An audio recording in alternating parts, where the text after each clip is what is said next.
Artificial intelligence has grown too big for anyone to ignore.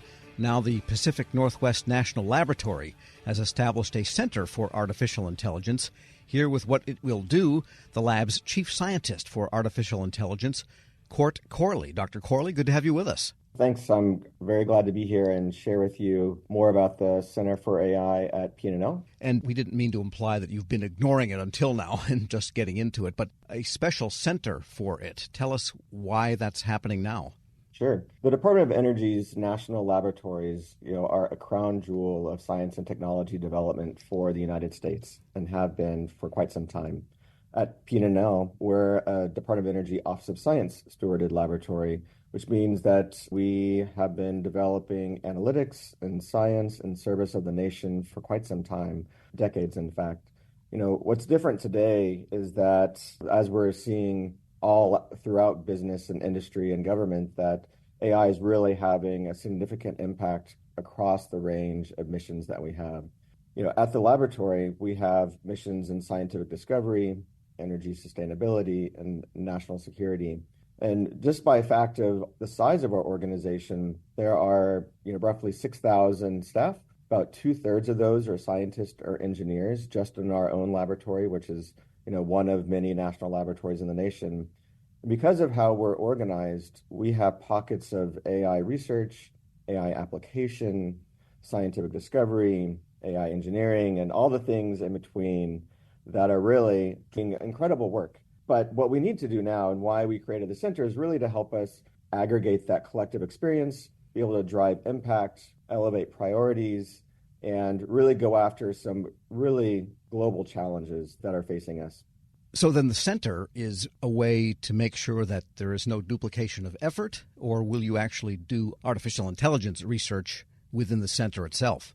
So we'll do a couple different things. Absolutely, we will be driving AI research and really pursuing the areas that are going to help us advance AI in our science, energy, and security missions. And that's going to be really exciting. In addition, we're going to be applying AI in all the different areas that we're working in, specifically things like controlling the power grid. So, right now, our power generation and distribution is very intermittent, and the methods that are used today work. It's amazing that our grid is up. But for the future, and with the increase of clean energy, new energy resources coming online, we need additional methods to really help us be able to manage that effectively for our nation. So that's like one example of the types of things that we've been working on. So it's both. It's driving research and it's the application. Yeah, you want to make sure everyone's not doing the same thing in 6 different places and then you Absolutely. Waste effort. Yeah. And just a detailed question on the grid, because that is in private hands, and there Sure. are quasi-regulatory bodies that make sure the grid is managed, in a way that one region can communicate with the other. These are reliability councils and so forth. What is going on with respect to AI? Where can AI, so far as we know now, help in grid reliability and distribution of electricity and all those things? So one of the roles that the national labs play in PNNL is really in providing tools. We won't be the ones that operate the grid. We won't be the ones that control it, but everything from intermittent generation based on renewables, that's a need for better types of control. Battery design for better batteries and energy storage for the intermittent generation. So those are areas where we can build tools and capabilities that we can then partner with our regional utilities and otherwise to support and distribute those. And do you think it's possible maybe that, utilities have really good data on demand by the hour and demand by the minute, and so they can tailor their operations to what they know is going to happen, like a heat wave is coming or something. Can AI, do you think, enhance that, make it more fine-grained, especially, as you say, with intermittent generation, which is a nice way of saying it? The sun doesn't always shine, and you don't want things to happen to blackout because we love solar energy. Absolutely.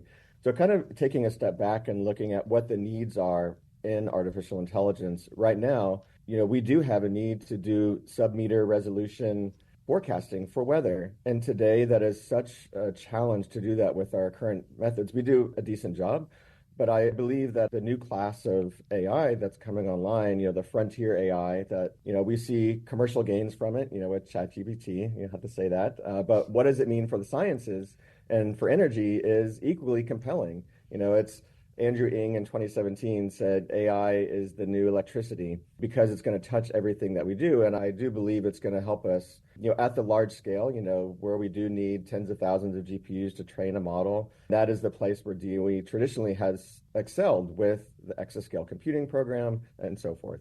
We're speaking with Dr. Corley. He is the Chief Scientist for Artificial Intelligence in the AI and Data Analytics Division at the Pacific Northwest National Laboratory. And you bring up a good point in trying to understand energy issues. AI consumes tons of energy. There's even published pieces on how much energy it could consume, almost like Bitcoin mining. We need data fields and so forth for this. And you've been following AI for a long time. What is the future of AI to maybe solve its own energy consumption needs? Is that even something people are thinking about? So I think there's a couple different solutions that we have to address as a nation. One, the energy consumption is astounding. Renewables and clean energy is the way to go about that. And I think the investment of the nation of, if we set a goal, let's say we set a goal of achieving clean energy by 2035, how are we going to do that? Well, we need to focus on things like energy efficient electricity. Energy efficient GPUs, energy efficient AI training, energy efficient methods.